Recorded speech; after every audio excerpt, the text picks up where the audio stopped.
Assalamualaikum warahmatullahi wabarakatuh. Selamat siang. Pada saat ini kita bertemu kembali pada kesempatan mengikuti kuliah pengendalian vektor dan tikus. Nah, pada pertemuan ini kita akan membahas mengenai sumber, fungsi, karakteristik, dan peranan vektor bagi kehidupan.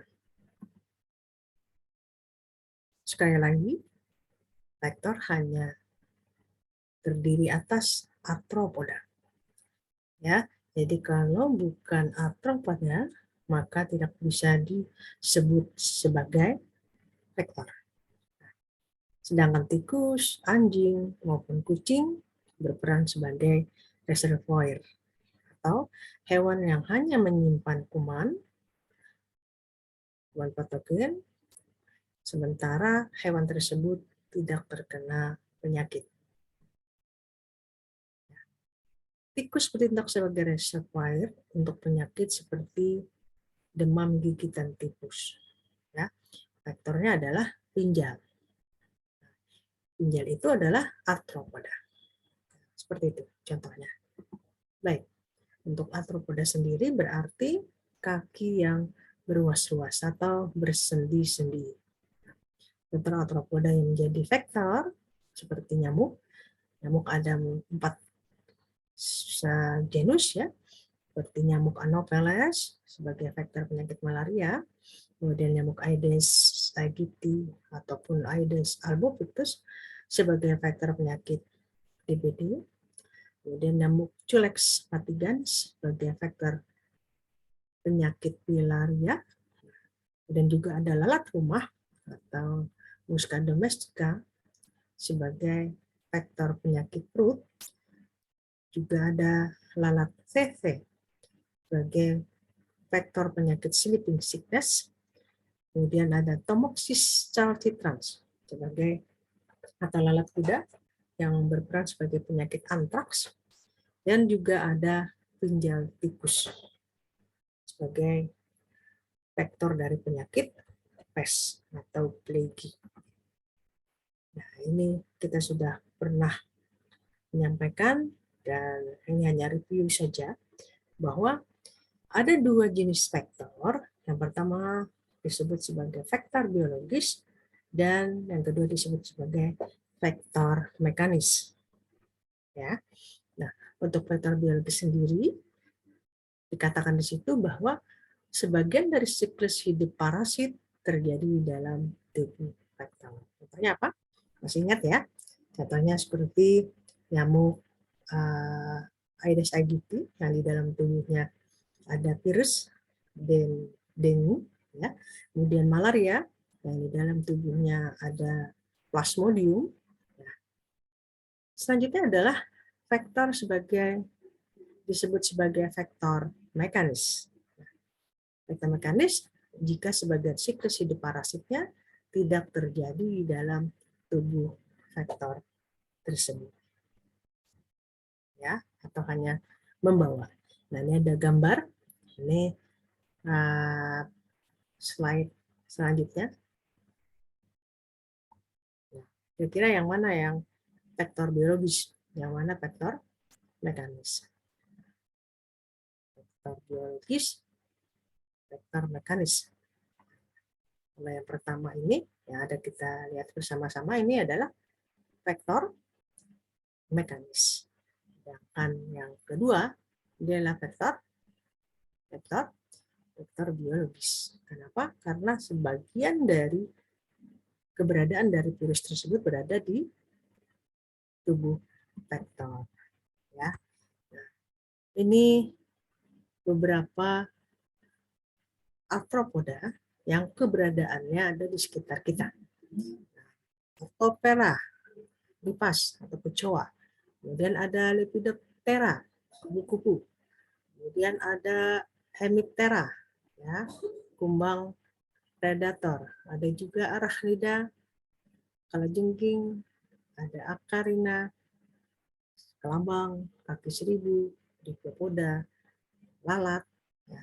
Kemudian diftera, kemudian nyamuk, diftera, tungau, karina. Nah, ini hewan-hewan ini sangat-sangat dekat dengan keberadaan kita. Dan hewan ini dapat menyebabkan penyakit kepada mereka atau host yang rentan atau susceptible. Kelas hexapoda. Ini sangat penting.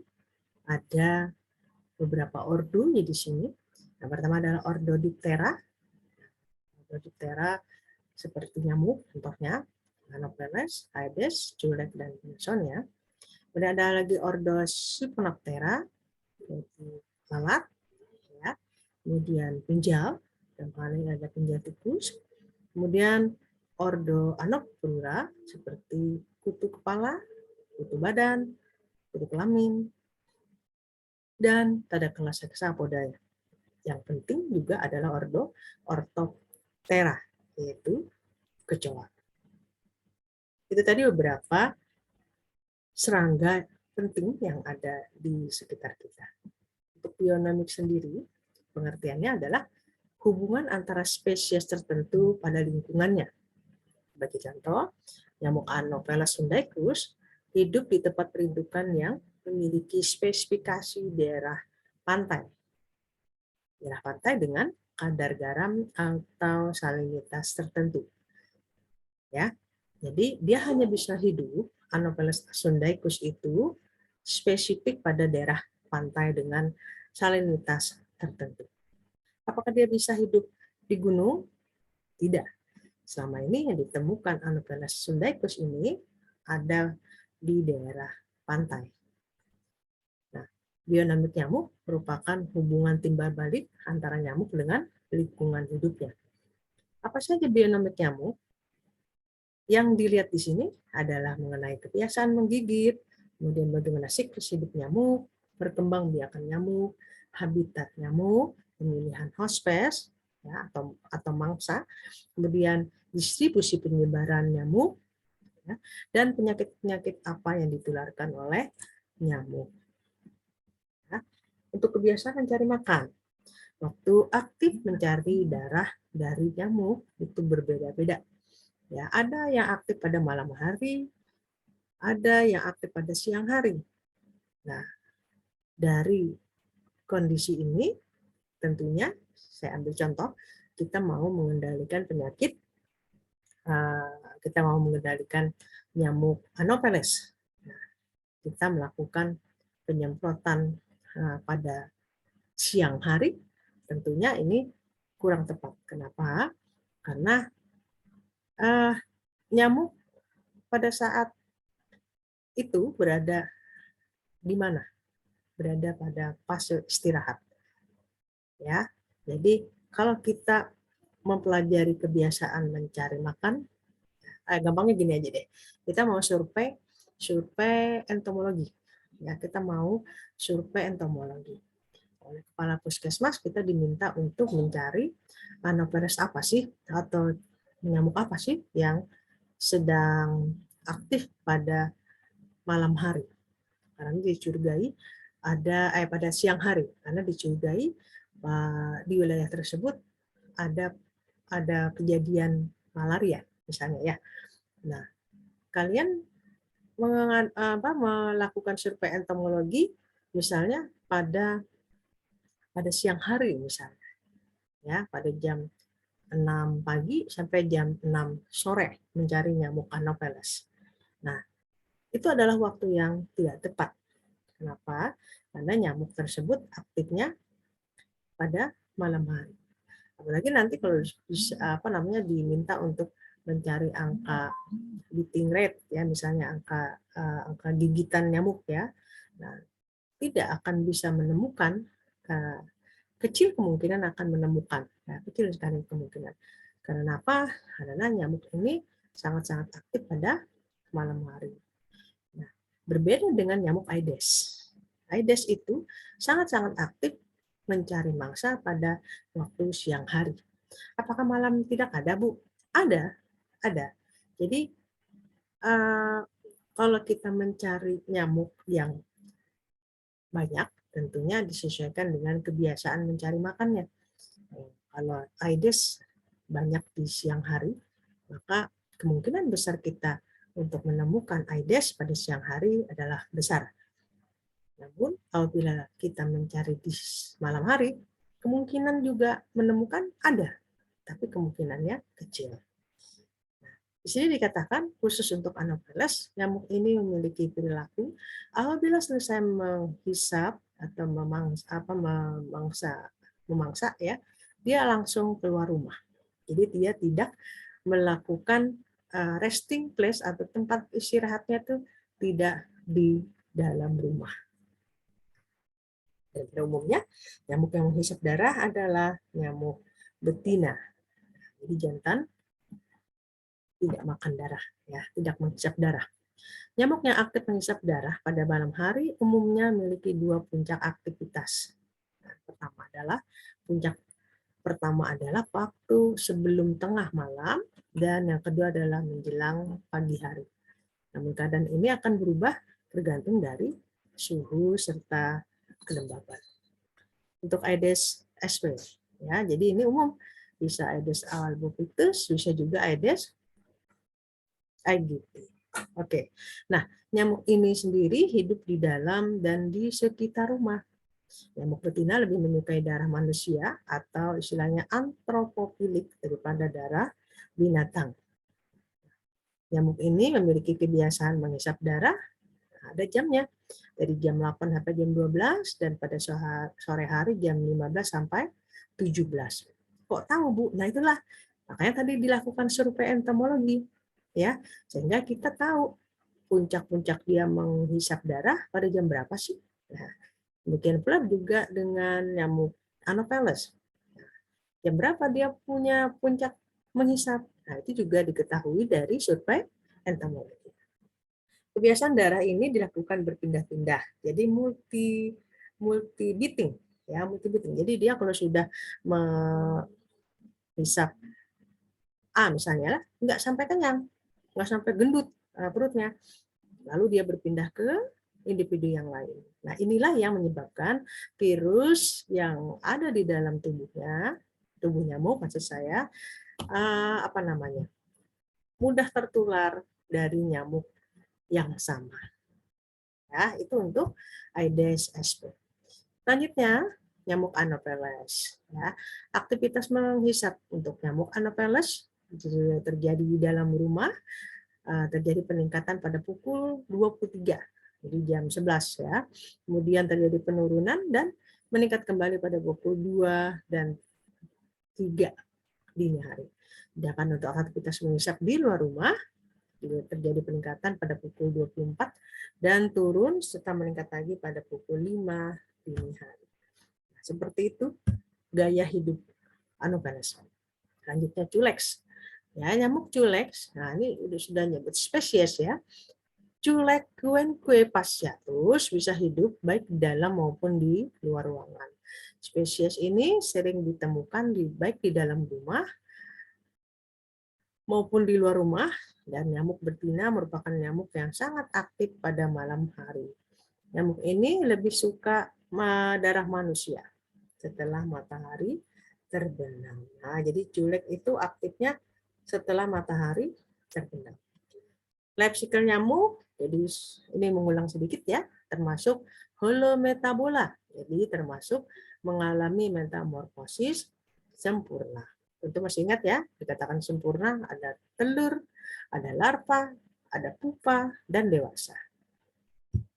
Holometabola, perkembangbiakan. Perkembangbiakan ada 3 macam tempat. Tempat berkembang biak atau breeding place ada di air. Kemudian tempat untuk mendapatkan umpan, dan hal ini darah atau feeding place ada di mana, bisa di luar, bisa di dalam, tergantung ya nyamuk apa. Kemudian tempat untuk beristirahat atau resting place. Tulisan itu salah ya, nanti tolong dibenarin. Nah, tempat untuk beristirahat tadi juga spesifik, seperti nyamuk Anopheles ya. Anopheles itu setelah menghisap darah di dalam rumah, dia akan beristirahat, dia akan langsung keluar dari rumah tersebut. Berbeda dengan nyamuk-nyamuk lainnya. Nyamuk memiliki tipe breeding place yang berlainan. Jadi 4 jenis nyamuk itu memiliki tipe tempat perkembangbiakan yang berbeda-beda. Tulek dapat berkembang di sembarang tempat air. Ya. Aedes hanya dapat berkembang biak di air yang cukup bersih dan tidak langsung berhubungan dengan tanah. Mansonia sangat-sangat senang berkembang biak di kolam-kolam rawa, danau yang banyak sekali tanaman airnya. Jadi kalau kolam, rawa, atau danau tidak ada tanaman airnya, maka Mansonia kesusahan untuk melakukan perkembangbiakan di sana. Kenapa?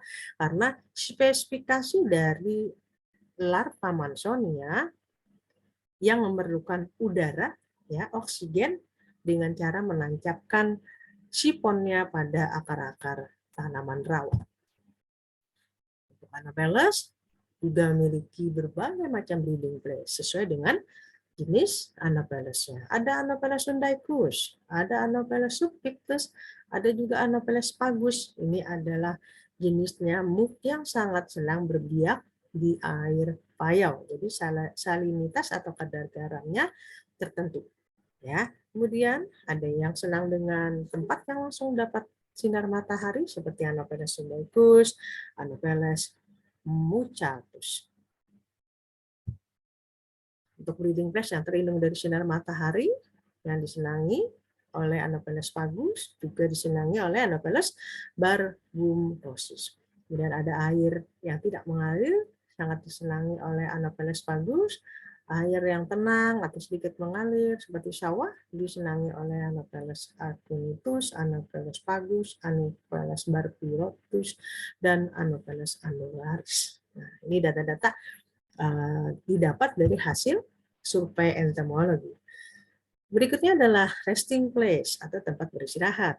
Biasanya setelah nyamuk betina menghisap, baik itu manusia ataupun hewan, bisa kucing, bisa sapi, bisa anjing, dan sebagainya, nyamuk tersebut akan beristirahat. Jadi dia tidak akan melakukan isap-isapan lagi. Ya. Jadi dia akan melakukan istirahat selama 2-3 hari, misalnya pada bagian dalam rumah, sedangkan di luar rumah bisa beristirahat pada gua, lubang yang lembab, tempat-tempat berwarna gelap, dan lain-lain yang sangat disukai nyamuk untuk fase istirahat. Untuk habitat, nyamuk lebih menyukai tempat perindukan yang berwarna gelap, terlindung dari sinar matahari, permukaan terbuka lebar, dan berisi air. Ya, air di sini air tawar, geni, dan tenang. Ini berbeda-beda juga dengan nyamuk-nyamuk antar nyamuk dengan nyamuk itu berbeda-beda juga habitatnya. Untuk tempat perindukan nyamuk, ya, tempat untuk meletakkan telur terletak baik di dalam maupun di luar rumah. Jadi tempat perindukan yang ada di sekitar rumah seperti penampungan air, ya, bak mandi, bak WC, tandon, pokoknya tempat-tempat penampungan air dan lain-lain sebagainya itu sangat disukai, terutama oleh nyamuk apa kira-kira? Betul, nyamuk Aedes. Untuk tempat perindukan di luar rumah, ya, ditemukan di drum, kaleng bekas, botol, pot, dan sebagainya. Ini sangat disukai oleh Aedes albopictus. Ya. Dan untuk tempat perindukan nyamuk juga dapat ditemukan pada penampungan air alamnya, pada lubang-lubang pohon, pada pelepah-pelepah daun, dan ini juga lebih kepada nyamuk Aedes, ya, Aedes albopictus. Itu dia senang meletakkan telurnya pada tempat penampungan air yang tidak langsung bersentuhan dengan tanah. Oke, untuk pemilihan host space tadi di awal pada slide-slide sebelumnya itu ada yang suka manusia dan juga ada yang suka hewan. Ya, jadi nyamuk betina memerlukan darah untuk perkembangan telurnya. Darah itu adalah sumber protein, ya, untuk proses pematangan telur. Perilaku mengkonsumsi darah inilah yang meningkatkan potensi nyamuk sebagai vektor penyakit. Nah, tadi di slide sebelumnya seperti nyamuk Aedes itu bersifat multiple beating. Artinya setelah dia mengisap si A, dia akan loncat lagi mengisap si B, mengisap si C, dan sebagainya. Nah, inilah perilaku yang seperti inilah yang meningkatkan potensi nyamuk sebagai vektor penyakit. Ya. Nyamuk akan tertarik oleh karbon dioksida dan bau tubuh serta panas tubuh hewan maupun manusia. Nah, kesukaan memilih inang mempengaruhi perilaku menghisap darah. Nah, biasanya kalau jarang mandi, ya biasanya karbon dioksida di dalam tubuh ya bau tubuh itu bau tubuh yang menyengat itu sangat menarik, menjadi atraktan tersendiri bagi nyamuk. Ya. Karbon dioksida juga sangat menjadi atraktan bagi nyamuk. Beberapa nyamuk lebih menyukai darah manusia atau antropofilik, dan ada juga yang lebih menyukai darah hewan atau zoofilik. Bahkan ada yang kedua-duanya suka. Kalau nggak ada manusia ya hewan, kalau nggak ada hewan ya manusia. Seperti itu. Nah, ini jenis-jenis yang suka ya, silakan nanti dibaca. Antropofilik, nah ini culek, Tritaeniorhynchus merupakan salah satu nyamuk yang tergolong sebagai zoonotik, ya, atau suka darah hewan. Untuk distribusi, nyamuk Tribus culini, kelompok Tribus culini ya, Culek Aedes mansonia, memiliki jarak terbang pendek, ya, hanya puluhan meter saja. Namun ada juga yang jarak terbangnya jauh sekitar 30 km. Namanya Aedes peksa. Nah, kok bisa nyamuk yang ada di Banjarbaru berada di hulu sungai? Ya bisa saja terbang, tidak. Dia numpang, ya, ikut transportasi. Misalnya ikut di mobil, ya, atau di dalam tas. Nah, itu akan memperpanjang jarak terbangnya.